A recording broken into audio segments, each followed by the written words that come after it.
جن سے دین لے رہے ہو اس کا عقیدہ پہلے معلوم کر لو کہ اس کا عقیدہ کیا ہے. کہیں ایسا نہ ہو کہ دودھ کے اندر زہر ملا کر کے وہ تمہیں پلا دے. یاد رکھیے گلاس بھر کے دودھ میں چٹکی بھر کوئی زہر ڈال کے پلا دے تو تم اس دودھ پینے کے لیے تیار نہیں ہو. گھنٹے بھر کی تقریر میں اگر کوئی گمراہی کے 2 جملے کہہ دے گا تو بتائیے آپ کا ایمان چلا جائے گا. یاد رکھنا ہمارے لیے تقریر سننا فرض نہیں ہے, ہمارے لیے ایمان بچانا فرض ہے. میرے بھائیوں میں اپنے جوانوں سے یہاں سنی دعوت اسلامی کے اس منبر سے آپ کو عرض کرنا چاہتا ہوں, صحابہ کرام کی وہ ہستیاں ہیں میرے بھائی جن کی غلطیوں کو معاذ اللہ تم جو ہے وہ لوگوں کے سامنے بیان کرتے ہو.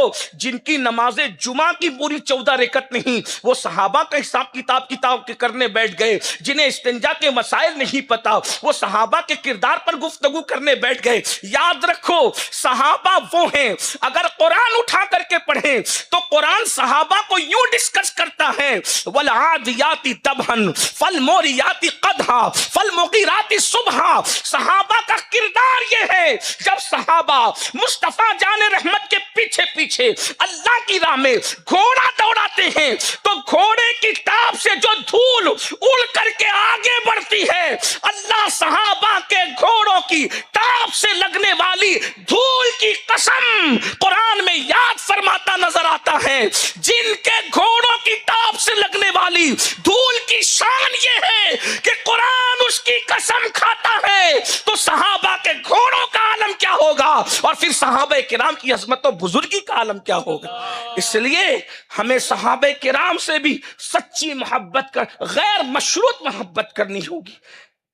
ہم صحابہ کے کردار پہ کیا قرآن جس کو کہتے ہیں رضی اللہ عنہم ورضوا عنہ, اللہ ان سے راضی وہ اللہ سے راضی. تو بات دور نکل گئی. عرض کیا کر رہا تھا, سرکار غریب نواز نے اپنی نالین کو اپنی کھڑاؤں کو اڑایا. جب دیکھا کہ کتابی کی دم میں اور اس کے پھونک میں اتنی تاثیر ہے کہ مسلمان اس طرف جا رہے ہیں تو خوف ہوا کہ لوگ گمراہ نہ ہو جائیں, لوگ گمراہ نہ ہو جائیں. تو اس وقت لوگوں نے سلطان العارفین حضرت بایزید بسطامی رحمت اللہ علیہ کو شکایت کی کہ اس کے چکر میں لوگ گمراہ نہ ہو جائیں, کافر نہ ہو جائیں, یہ لوگوں کے دلوں کے حالات بتا رہا ہے. سلطان العارفین پھر سلطان العارفین تھے. سلطان العارفین کون؟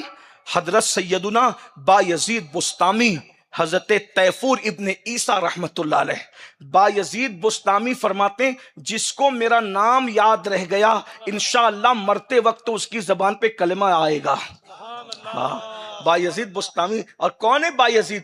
حضرت سید الطائفہ جنید بغدادی کہا کرتے تھے کہ جو مقام اللہ نے جبریل کو فرشتوں میں عطا فرمایا ہے وہ مقام اللہ نے ولیوں میں حضرت بایزید بسطامی کو عطا فرمایا ہے. بایزید پھر بایزید ہیں. حضرت بایزید بسطامی کو لوگوں نے کہا کہ اس کے چکر میں لوگ گمراہ ہو رہے ہیں, کافر نہ ہو جائیں, آپ اس کا علاج کریے. حضرت بایزید بسطامی رحمت اللہ علیہ نے کیا کیا, آپ اس کے دروازے پہ گئے اور سوچا کہ اس کا معاملہ کچھ اس کا علاج کرنا چاہیے. اس نے اندر سے کہا بایزید, دروازہ بند ہے. وہ کہتا ہے بایزید بری نیت سے میرے دروازے پہ نہ آیا کرو. سلطان العارفین نے فرمایا دروازہ کھول دو, کوئی بری نیت نہیں ہے, دروازہ کھولو. اس نے دروازہ کھولا. آپ نے فرمایا تو میرے دل کے حالات سے بھی واقف ہو گیا, تو لوگوں کے دلوں کے حالات سے بھی واقف ہے, یہ مقام تجھے ملا کیسے؟ وہ کافر تھا. اس نے کہا آپ اللہ کے ولی, سچی بات بتاؤں کیا؟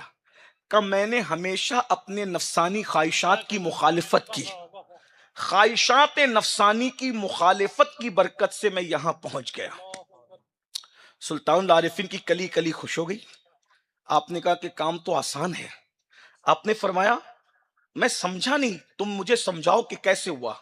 کہ جب بھی میرے نفس نے کہا پانی پینا ہے, میں نے کہا نہیں پینا ہے. جب بھی نفس نے کہا ٹھنڈا پینا ہے, میں نے کہا گرم پینا ہے.